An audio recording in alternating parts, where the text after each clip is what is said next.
Hello, this is Strategy Miscellany, and I apologize for the delay since the last video. But for now, I do plan to do more Kerbal Space Program stuff too, but I did want to do another campaign of Rule the Waves 2 with a bit of different settings. So the differences here, we're playing Japan instead of France. So we start with not a very large dock size, pretty small budget. And just as importantly, we start way over on the other side of the world here. So instead of having a lot of fights go on in the Mediterranean, in the North Sea, in the Baltic, we're going to be having stuff go on all across the Pacific most of the time. We'll probably do the historical thing and have an early war with Russia. And in the long run, I want to basically dominate the Pacific, which will be difficult because, well, we've got the US over here, and they're one of the superpowers in the naval race. I do have the technology speed set to the normal 100%. I don't have any delay on air power, so we should be able to get some pretty impressive carriers by the late game. I do still have varied technologies on, and I did already go ahead and design our starting fleet. So I will show off those ships real quick. So first off, we have a battleship that was actually license built in Britain so that I could build it up to 15,000 tons. The battleship Hyogo here. The battleships are going to be named after prefectures of Japan. And so it has 4 12-inch guns, it has 10 7-inch guns, it has 10 4-inch guns. It's sort of the classic pre-dreadnought with lots of guns of different sizes. 20 knots. It's only short range because this is meant for the early game when we're going to be fighting right around Japan and not so much having to cross the whole Pacific. In the late game, we'll probably need maybe even long range ships as a standard. But for now, short range allows me to get this thing up to 20 knots and have pretty good armor for it. Now you can see it's basically immune to its own armor, aside from things like lucky hits. That's the thing with these early ships, is that the guns advance faster than the armor over time. So the early ships can spend a lot of time blasting at each other before doing a lot of damage. So that's the Hyogo. Then we've got our armored cruiser, the Osaka. Armored cruisers are going to be named after cities. And let me pull up that design. So it's 8,200 tons. It's got 4 8-inch guns. It's got 10 5-inch guns. You know, less armor, of course. 21 knots. But it does have medium range, so I can send these a little further out.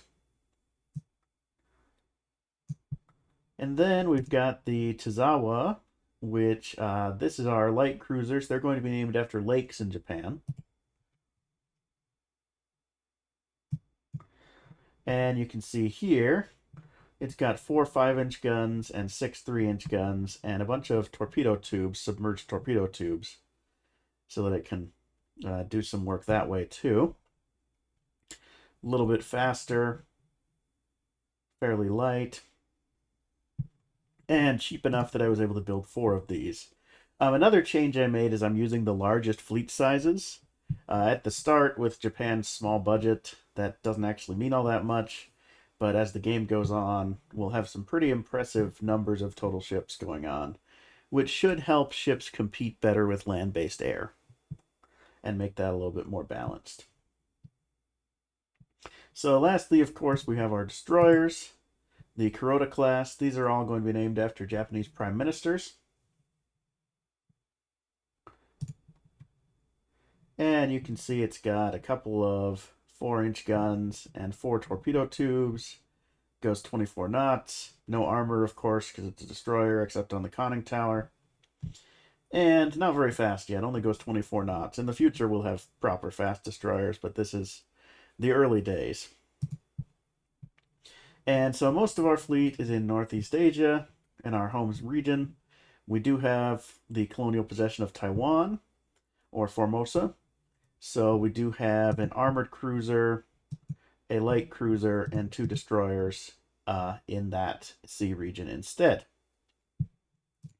In terms of doctrine, I am training our people on torpedo warfare. I know Japan can have these surprise attack events when it starts a war, and I would like to be able to have our destroyers swoop in and do torpedo attacks more successfully. So we'll see how that works. Coastal forts, I got rid of the 4-inch ones. I kept the 6-inch ones. Once I have the money for it, I'll probably build some larger coastal batteries. And I am already expanding our dock size.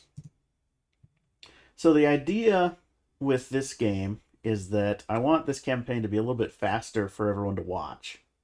So my plan is that during peacetime, we'll have biannual reports. So it's January 1900.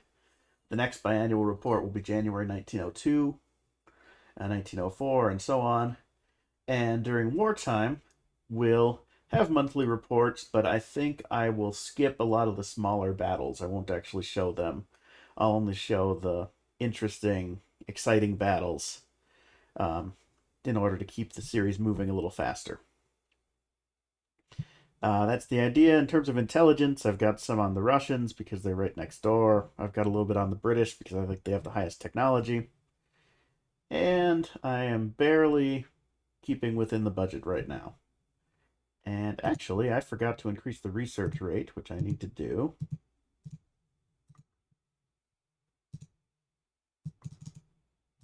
All right, so right now we're losing money. We'll see if we can get enough economic growth before this becomes a problem to avoid that, because we do want to keep research at max speed. You pretty much always want to do that, from what I can tell. All right, without further ado, I'll see you in January 1902, unless something really big happens before then. So it is February 1902. I accidentally missed January there, but it's been basically 2 years. And you can see the world diplomatic situation has gotten a little bit more thorny. Russia, I'd kind of like to have some tension with. I figure that'll be our first war, probably. The U.S., they annexed Cuba. I tried to promote an international force to prevent them from doing that. It didn't work, so they're not happy with me. Germany, there's been a couple of little diplomatic crises. Honestly, Germany, I think I could probably seize their possessions. Well, I don't know if I have the naval range, is the problem in part. So you see, right now I don't have the invasion range to do all that much. The only places I could do an invasion of looks like Hong Kong and Sakhalin. But it would be difficult for the Germans to get a large force over to me, I think. I don't think their ports can support their full fleet.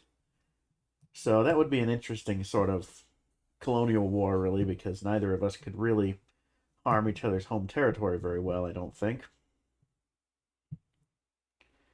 But we'll see what happens there. I kind of want to keep the peace for a little longer, especially since right now the Prime Minister insisted I build 2 battleships. And so I have a couple of license built battleships over in Great Britain. And I'd like to keep the peace until these are done, so I have a real proper battleship navy. Coastal forts, I've got a 10-inch coastal battery in each of my possessions. Given that, I am actually going to scrap these 6-inch batteries. They're just basically targets, honestly, at that size.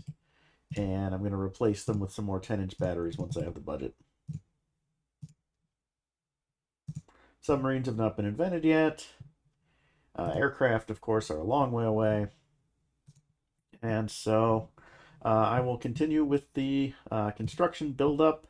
I had forgot to mention at the beginning of the game I had a decent number of ships being built, some destroyers, some light cruisers, and I've kind of scattered them around to different locations now.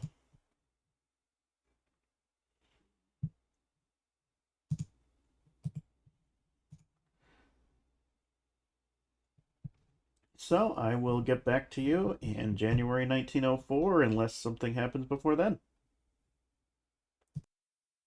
All right, it is January 1904. Some things have happened, although no war yet. We finished one of our battleships, and we've been working on this armored cruiser too. Looks like we can start building both again here, of our second battleship that we had to halt on and off. We have 6 coastal submarines under construction, now that submarines are an option. We have 2 10-inch batteries in Japan, and we are building one, as you can see, in Sumatra. There was a random event that popped up where basically I was able to take control of Sumatra. I'm not sure what the Dutch think about that, let alone the locals, but here we are. And you can see that caused some international tensions. They've been kind of bouncing back and forth. Honestly, the one country I really don't want to fight early on in the game is the USA, because they've got possessions all over the Pacific, a big fleet. They don't have the Panama Canal yet, so it would take them some time to get their Grand Fleet over to me. But their economy is and production is just so much larger than mine at this point that without a good ally, it just would be a bad idea, I think. Whereas Russia, I think I could take them. Germany, I think I could take them. Britain would be tough. France, I could probably take. Italy would be rather pointless because it would be extremely difficult for us to reach any of each other's possessions. And so, yeah, that's kind of what I'm thinking. And you can see Austro-Hungary is not in the game, basically. I mean, they're here as a possession, but they don't have an actual fleet. Because I picked Japan, and so it gives you a different constellation of countries to work against. And you can see our dock size is large enough. We can build our ships domestically, our battleships.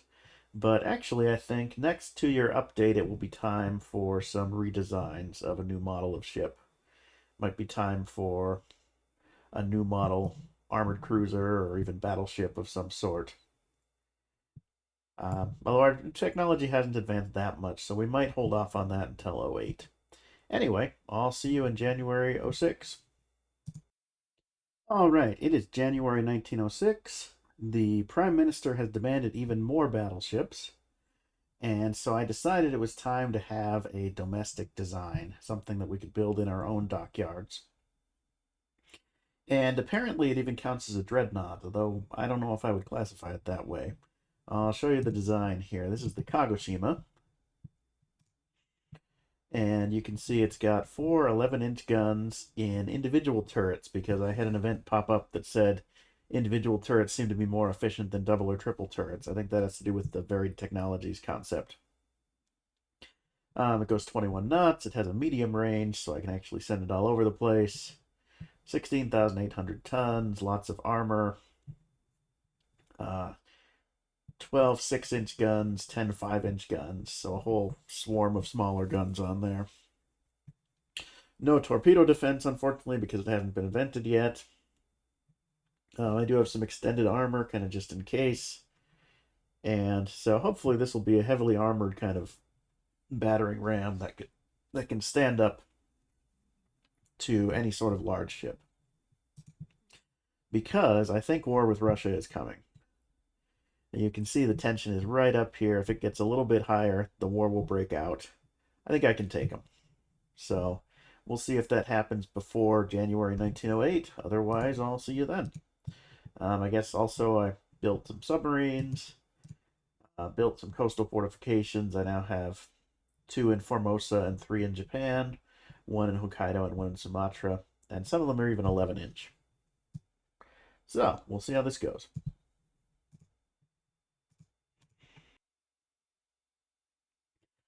Okay, well, I know I said I was going to only do updates every 2 years, but this is a really important event. It's one of those disarmament treaties. And apparently, I told my diplomats not to agree to anything binding, but here we are. I guess I just have to pick the full belligerency answer if I don't want one of these. No ships of more than 10,000 tons displacement may be built. Main caliber guns are restricted to a max caliber of 8 inches. And this will be in place for 14 years. Although I think a war breaking out voids the treaty. So I had to give up those beautiful battleships I just designed. And everybody had to scrap a lot of things they were building. And you can see tension has dropped a bit because of that too. So I think what I'll have to do is design a new light cruiser and build some of those. I might wait a little bit and see if the technology gets a little better. Save a little money first. And maybe build a couple more coastal forts, because those I can still put the max size guns on.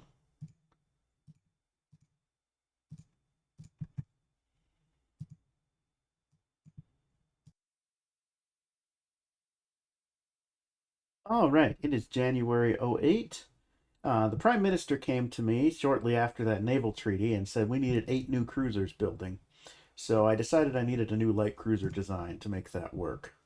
So I built 8, and then I've got construction halted on 3 of them once the Prime Minister was happy and left me alone because I could not maintain the budget to keep all of them building at once. But the Suwa class here, you can see it's 4,500 tons, 23 knots, so slightly faster. Decent armor. I mean, a light cruiser just isn't going to have that much armor. I think it's required to have a max of 3 inches belt. 4 6-inch guns in little single turrets here. 4 5-inch guns here. Bunch of torpedoes. And so, yeah, hopefully it can be a decent sort of light cruiser ship. It's not going to be the biggest, most destructive ship around, but with this naval treaty, none of the new ships really are going to be that. I am definitely interested how it's going to affect the game, especially if this keeps going. We might have war with Germany soon, in which case the naval treaty would be ripped up. And yeah, I would be interested in trying to fight an early war with Germany at this point. I feel like I have enough technological advancement and ships built that it would actually go, or could actually go anyway, semi decently for me. It's longer than I usually have to end up waiting before the first war begins, in that it's already 1908. Might be because I'm on the other side of the world from most of the other great powers.